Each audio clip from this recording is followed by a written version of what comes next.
Good morning, student. Today we are doing 9th class math, and today going to start chapter 13. 13 chapter में है surface area and volumes. हमारे पास जो different figures होती हैं, ठीक है, क्यूबॉइड हो गया, उसके बाद हमारे पास सिलेंडर हो गया, कोन हो गई, ठीक है। ये डिफरेंट टाइप की जो फिगर्स होंगी उनका सरफेस एरिया एंड वॉल्यूम हम फाइंड आउट किया करेंगे, ठीक है। फर्स्ट ऑफ ऑल हमारे पास जो फर्स्ट टॉपिक है वो है surface area of cuboid and a cube. Cuboid और क्यूब का सरफेस एरिया एंड इसका वॉल्यूम हम पढ़ेंगे। जो क्यूबॉइड है, क्यूबॉइड की शेप आप देख लो, ये क्यूबॉइड की शेप होती है, ठीक है। मान लो ये इसकी लेंथ हो जाएगी एल, ये लेंथ साइड हो जाएगी, ये वाली इसकी ब्रेड्थ हो जाएगी, ठीक है, ये वाली साइड इसकी हाइट हो जाएगी। जो हमारी बुक होती है, बुक भी एक क्यूबॉइड शेप की होती है।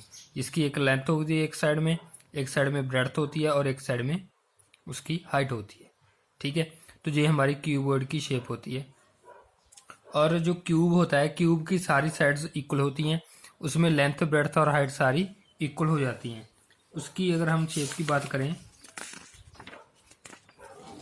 तो वो ये रही, दिस इज द क्यूब। सारी साइड सेम है, लेंथ भी, ब्रेड्थ भी और हाइट भी। इनको ए लेट कर लिया इन्होंने, ठीक है। लेंथ को भी ए बी और ब्रेड्थ को भी ए और हाइट को भी ए, ठीक है। तो ये क्यूब है हमारा, ये क्यूबॉइड है। अब उसके बाद सरफेस एरिया आता है। सरफेस एरिया का फार्मूला क्या होगा, ठीक है, आपने फार्मूला ध्यान में रखना है। Surface area of cuboid 2 length into breadth plus breadth into height plus height into length. ये 2 क्यों आया है? देखो, जब हम सरफेस एरिया निकालते हैं, अगर हमारे पास एक रेक्टेंगल होती, ये एक रेक्टेंगल है, रेक्टेंगल के ऊपर रेक्टेंगल रखी जाती है, काफ़ी सारी रेक्टेंगल को रख दी तो वो क्या शेप बन जाएगी? क्यूबॉइड की। सबसे पहले अगर हम रेक्टेंगल का एरिया निकालें तो वो क्या होता है? लेंथ इंटू ब्रेड्थ होता है। ये लेंथ होगी, ये इसकी ब्रेड्थ होगी, ये एरिया लेंथ इंटू ब्रेड्थ हो जाएगा। और हमारे पास देखो आप, लेंथ इंटू ब्रेड्थ है तो इसमें भी लेंथ इंटू ब्रेड्थ कितनी हो जाएंगी? एक तो नीचे हो गया लेंथ इंटू ब्रेड्थ, एक लेंथ इंटू ब्रेड्थ ऊपर हो गया, ठीक है। 2 लेंथ्स होगी, 2 ही ब्रेड्थ्स होगी। सेम हाइट के चक्कर में, ठीक है, इसको इस साइड का अगर आप एरिया निकालोगे तो सारी साइड का एरिया अलग अलग से निकालना होता है, ठीक है। इस साइड का भी एरिया निकाला, ये वाली साइड का भी एरिया निकाला, ऊपर वाली साइड का भी, नीचे वाली साइड का भी। तो कितनी साइड्स होती हैं इसकी? 6 साइड्स होती हैं। तो सारी साइड का एरिया निकाला। देखो, एक लेंथ इधर है, एक लेंथ दूसरी तरफ आएगी, एक ब्रेड्थ नीचे इधर है, दूसरी तरफ आएगी। तो हर एक में लेंथ भी 2-2 आएंगी, ब्रेड्थ भी 2-2 आएंगी और हाइट्स भी। इसीलिए इसको 2 के साथ मल्टीप्लाई कर दिया जाता है। 2 आगे मल्टीप्लाई कर दिया, L into B, B into H and H into L. देखो, ये 2 साइड इसकी, 2 साइड इसकी और 2 साइड ही इसकी, सारी कितनी हो जाएगी? 6 साइड्स हो जाएंगी। तो इसका जो कंबाइंड फार्मूला बनता है 2 L into B into H and H into L का। तो ये आपने ध्यान में रखना है, ये वाला जो हमारा फार्मूला है, ठीक है। उसके बाद surface area of cube. Cube का सरफेस एरिया क्या है? उसमें सारी साइड्स इक्वल होती हैं, ठीक है, ए स्क्वायर, ठीक है। तो क्या बना मेरा? अगर मैं आगे 2 लिख दूं, ठीक है, यहाँ पर भी ए स्क्वायर ए आएगा, ए इंटू ए, ए इंटू ए, ए इंटू ए, क्योंकि लेंथ ब्रेड्थ हाइट और लेंथ सारी इक्वल हैं। तो ये बन गया ए स्क्वायर ए स्क्वायर ए स्क्वायर, ठीक है। ए को ए के साथ मल्टीप्लाई किया, 2, ये बन गया ए स्क्वायर ए स्क्वायर ए स्क्वायर, 3 ए स्क्वायर, 2 3 या 6 ए स्क्वायर। तो यहाँ से ये हमारा फार्मूला बन गया 6 ए स्क्वायर, क्योंकि सारी साइड इसकी इक्वल थी। तो surface area of cube 6 A square होता है और सरफेस एरिया ऑफ क्यूबॉइड हमारा 2 L B B H H L. ये अपने ध्यान में रखना है दोनों फार्मूलाज। तो नेक्स्ट हमारे पास एक आता है lateral surface area. Lateral surface area का मीनिंग क्या है कि इसका टॉप और बॉटम साइड दोनों छोड़कर बाकी जो साइड बच गई, देखो टोटल साइड 6 है, टॉप वाली साइड, ऊपर वाली साइड और नीचे वाली साइड अगर हम छोड़ दें, ये वाली और इसके नीचे वाली, तो कितनी रह जाएंगी? 4 साइड रह जाएंगी ना। तो जो एरिया 4 साइड्स का होता है उसे लेटरल सरफेस एरिया बोला जाता है।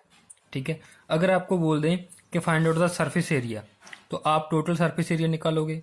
अगर वर्ड लिख दिया लेटरल आगे, तो लेटरल सरफेस एरिया निकालना है, मीन्स 4 साइड का एरिया निकालना है अपने। छोड़नी कौन सी होती है? बिल्कुल टॉप वाली और बॉटम वाली, ऊपर वाली और नीचे वाली साइड छोड़कर बाकी सभी का एरिया निकालना है। इनका फार्मूला भी होता है, आप फार्मूला लर्न कर सकते हो। लेटरल सरफेस एरिया का फार्मूला क्या होता है? ये रहा, 2 ब्रैकेट में L plus B into H, 2 bracket में L plus B into H, जे इनका लेटरल सरफेस एरिया का फार्मूला है। ठीक है, तो यहाँ पर लिख देता हूँ मैं, लेटरल सरफेस एरिया का फार्मूला क्या आएगा? लेटरल सरफेस एरिया वो क्या आएगा? 2L plus B into H, ये क्यूबॉइड का। और क्यूब का क्या आएगा लेटरल सरफेस एरिया? फिर lateral surface area of cube, lateral surface area cube का आएगा 4 इंटू ए स्क्वायर, क्योंकि 2 साइड छोड़ दी तो क्या आएगा? 4a square. ये लेटरल सरफेस एरिया है, ये टोटल सरफेस एरिया है। सिमिलर ये दोनों, तो ये चारों फार्मूले आपको पता होने चाहिए। अब इसकी जैसे एक क्वेश्चन आप हम करते हैं सॉल्व। ए प्लास्टिक बॉक्स 1.5 मीटर लॉन्ग, ये लेंथ होगी, और 1.25 मीटर वाइड, ये ब्रेड्थ होगी, और डीप मीन्स हाइट कितनी है उसकी? 65 सेंटीमीटर। तो फर्स्ट ऑफ ऑल हमारा काम क्या होगा? सभी के यूनिट सेम करने। जो क्वेश्चन आपने करना है इसमें, तो सबसे पहले आपका काम ये है कि यूनिट उसके सेम होने चाहिए। मीन्स मीटर में हो तो सारे मीटर में करो, अगर सेंटीमीटर में तो सारे सेंटीमीटर में करो, एक ही यूनिट में सारे होने चाहिए। तो अब इसको हम मीटर में कन्वर्ट कर लेंगे, सारे इसके लेंथ ब्रेड्थ और हाइट मीटर में कन्वर्ट हो जाएगी। उसके बाद देखेंगे कि हमने कौन सा एरिया फाइंड आउट करना है।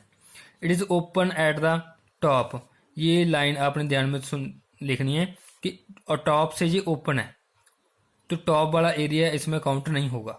ठीक है, ignoring the thickness of the plastic sheet, जो थिकनेस है उसकी उसको इग्नोर करना है। डिटरमाइन, फर्स्ट है हमारा the area of sheet required for making the box, मतलब कितनी शीट चाहिए कि उसे बॉक्स को बनाया जाए, और उसकी एक साइड ओपन रखनी है हमने। तो कितनी साइड्स बनानी है हमने? तो 5 साइड्स बनानी होगी, क्योंकि एक साइड हमारी ओपन है, वो कौन सी? टॉप वाली। ठीक है, और उसकी कॉस्ट फाइंड आउट करनी है कि 1 मीटर की कॉस्ट 20 रुपीज़ है। पहले हम एरिया निकालेंगे, कितनी साइड का निकालेंगे? 5 साइड्स का, क्योंकि एक साइड ओपन दे दी हमें। ठीक है, उससे पहले हमने क्या करना है? इसको मीटर में कन्वर्ट करना है। तो इसका सोल्यूशन देखो कैसे सॉल्व किया जाएगा इस क्वेश्चन को। सिमिलर सारे क्वेश्चन सॉल्व करने हैं हमने। ठीक है, तो इसका है, सबसे पहले हम एरिया निकालेंगे। देखो लेंथ ब्रेड्थ एंड हाइट क्या है? 65 सेंटीमीटर। इसको मीटर में कन्वर्ट करने के लिए किसके साथ डिवाइड करोगे आप? 100 के, क्या आएगा? 0.65 मीटर आ जाएगा। ठीक है, 100 के साथ क्यों किया गया है? क्योंकि 1 मीटर में 100 सेंटीमीटर होते हैं, तो इसीलिए इसको बड़े में कन्वर्ट करना, मीटर बड़ा होता है तो मीटर में कन्वर्ट करना है तो डिवाइड करेंगे। अगर सेंटीमीटर में कन्वर्ट करना है, मीन्स अगर हम छोटी वैल्यू बनानी है, ठीक है, छोटी यूनिट की तरफ जाना है, तो मल्टीप्लाई करते हैं। अब सेंटीमीटर से मीटर की तरफ जाना था तो डिवाइड किया। ठीक है, और 100 के साथ क्यों किया? क्योंकि 1 मीटर में 100 सेंटीमीटर होता है। क्लियर है? तो इस तरह इसको सॉल्व करना है। अब surface area of plastic sheet open at the top, तो क्या हुआ? ये तो होगा चारों साइड का 2L plus B into H, क्योंकि लेटरल सरफेस एरिया 4 साइड का होता है, और एक साइड नीचे वाली लेनी है हमने, वो लेंथ इंटू ब्रेड्थ बीच में प्लस कर दिया। ठीक है, अब लेंथ और ब्रेड्थ की सारी वैल्यूज फिल कर दी, इनकी मल्टीप्लाई कर दी पहले। ठीक है, फिर इनका प्लस कर दिया 1.5 एंड 1.25 प्लस करके, उसके बाद इनको मल्टीप्लिकेशन कर दी। ठीक है, देन इनका प्लस कर दिया, तो हमारा आया 5.45 मीटर स्क्वायर। अब कॉस्ट निकालनी है, 1 मीटर स्क्वायर की 20 रुपीज़ है, तो इतने मीटर की क्या आएगी? दोनों की मल्टीप्लाई हो जाएगी, तो मल्टीप्लाई होकर 109 इसका आंसर बन गया। तो आपने इसके क्वेश्चंस को सॉल्व कर लेना है, इसकी PDF इसके साथ सेंड कर दी जाएगी। कोई भी डाउट होगा तो लाइव क्लास में आप पूछ सकते हो। Thank you.